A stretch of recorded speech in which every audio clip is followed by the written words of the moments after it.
ਜਦੋਂ ਤੂਫਾਨ ਆਉਂਦੇ ਨੇ, ਬਾਰਿਸ਼ਾਂ ਆਉਂਦੀਆਂ ਨੇ, ਬੜੇ ਕੁਲੀਆਂ ਪਾਟ ਜਾਂਦੀਆਂ ਨੇ, ਫਿਰ ਵੀ ਆਪਣਾ ਕੋਈ ਔਖੇ ਹੋ ਕੇ ਬੜਾ ਜ਼ਲੀਲਤ ਨਾਲ ਬੜਾ ਤੰਗੀ ਨਾਲ ਗੁਜ਼ਾਰਾ ਕਰੀਦਾ। ਆਪਣਾ ਗੁਜ਼ਾਰਾ ਇਸ ਤਰ੍ਹਾਂ ਹੁੰਦਾ ਜੀ, ਆ ਪਾਣੀ ਦੇ ਵਿੱਚ ਪਾਣੀ नहीं मिलता, साड़ा भी दिल करता भी अपना बच्चे स्कूलों च लाइए। अस्सलाम वालेकुम नाज़रीन, आपका मेज़बान वकार यूनुस आपकी खिदमत में हाजिर है और आप देख रहे हैं पाकिस्तान न्यूज़। जी नाज़रीन, जहां अमीर और गरीब तबके की तो बात की जाती है, लेकिन एक ऐसा तबका जो कच्ची बस्तियों और झोंपड़ियों में रहने पर मजबूर है, जिनका ज़रिया माश कचड़े के ढेरों से कागज़ चुनना है और उन्हीं से अपनी ज़िंदगी का गुजर बसर करना है। आला ईवानों में इस तबके की कोई सुनवाई नहीं, ना ही इनका कोई पुरसाने हाल है।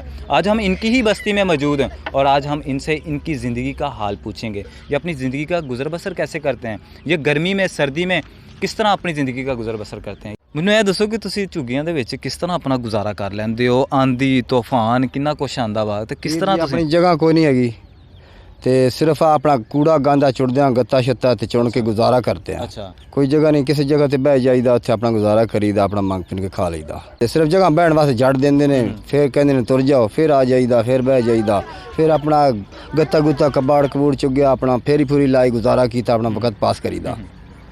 ਤੇ ਇਮਰਾਨ ਖਾਨ ਨੇ ਤੇ ਗਰੀਬਾਂ ਨੂੰ ਮਕਾਨ ਦੇਣ ਦਾ ਵਾਅਦਾ ਕੀਤਾ ਸੀ, ਹੁਣ ਤਾਂ ਕੋਈ ਨਹੀਂ, ਸਾਡੇ ਵੱਲ ਤਾਂ ਕੋਈ ਨਹੀਂ ਟੱਪਿਆ, ਸਾਡੇ ਵੱਲ ਤਾਂ ਕੋਈ ਜਗ੍ਹਾ ਕਿਸੇ ਪਾਸੇ ਕੋਈ ਉਹਨੇ ਵਾਅਦਾ ਕੀਤਾ ਹੀ ਕੋਈ ਨਹੀਂ, ਨਾ ਸਾਨੂੰ ਕਿਸੇ ਚਲੋ ਬਾਹਰੋਂ ਕੋਈ ਆਂਦੇ ਵੀ ਹਨ ਤਾਂ ਸਾਨੂੰ ਗਰੀਬਾਂ ਲੋਕਾਂ ਨੂੰ ਦਿੰਦਾ ਹੀ ਕੋਈ ਨਹੀਂ, ਦਿੰਦਾ ਕੋਈ ਨਹੀਂ।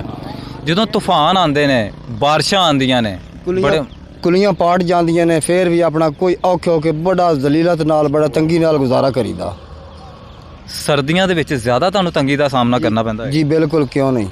ਕੀ ਕਰਦੇ ਹੋ ਸਰਦੀਆਂ ਦੇ ਵਿੱਚ ਫਿਰ? ਸਰਦੀਆਂ ਦੇ ਵਿੱਚ ਗੁਜ਼ਾਰਾ ਕਰੀਦਾ, ਥੱਲੇ ਛੋਈ ਪਾ ਲਈ, ਪਰਾਲੀ ਪਰੂਲੀ ਪਾ ਲਈ, ਥੱਲੇ ਆਪਣਾ ਗੁਜ਼ਾਰਾ ਕਰ ਲਿਆ, ਟਾਈਮ ਟਪਾ ਲਿਆ। ਪਰਾਲੀਆਂ ਤੁਸੀਂ ਰੱਖ ਕੇ ਤੇ ਉੱਤੇ ਫਿਰ ਜਿਹੜੇ ਛੋਟੇ ਛੋਟੇ ਬੱਚੇ, ਮਾਸੂਮ ਬੱਚੇ ਨੇ, ਉਹਨਾਂ ਦੇ ਵਿੱਚ ਕੀੜਾ ਪਤੰਗਾ ਹੀ ਹੁੰਦਾ ਜੀ, ਉਹ ਵੀ ਲੜ ਸਕਦਾ, ਤੇ ਬਾਅਦ ਵੀ ਮਸਕੀਨ ਪੈ ਰਾਂ ਆਪਣਾ ਵਕਤ ਪਾਸ ਕਰੀਦਾ।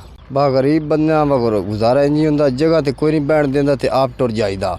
ਫਿਰ ਕਿਸੇ ਹੋਰ ਜਗ੍ਹਾ ਤੇ ਚਲਾ ਗਿਆ, ਉੱਥੇ ਆਪਣਾ 4 ਦਿਨ ਬੈਠਾ, ਗੁਜ਼ਾਰਾ ਕੀਤਾ, ਫਿਰ ਵੀ ਤੰਗੀ ਨਾਲ ਗੁਜ਼ਾਰਾ ਕਰੀਦਾ।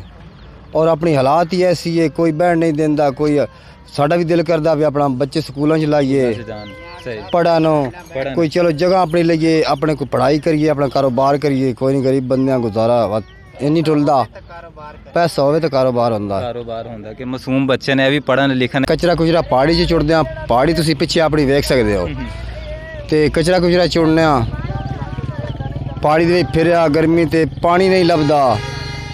ਜਿਸ ਤਰ੍ਹਾਂ ਦੀ ਸ਼ਿੱਦਤ ਦੀ ਗਰਮੀ ਚੱਲ ਰਹੀ ਹੈ, ਮੇਰਾ ਖਿਆਲ ਕਿ ਇਸ ਪਹਾੜੀ ਦੀ ਤਪਸ਼ ਔਰ ਇਸ ਪਹਾੜੀ ਦੇ ਅੱਗੇ ਤੁਹਾਡੀਆਂ ਝੁੱਗੀਆਂ ਨੇ। ਬਸ ਆਪਣਾ ਗੁਜ਼ਾਰਾ ਹੀ ਇਸ ਤਰ੍ਹਾਂ ਹੁੰਦਾ ਜੀ।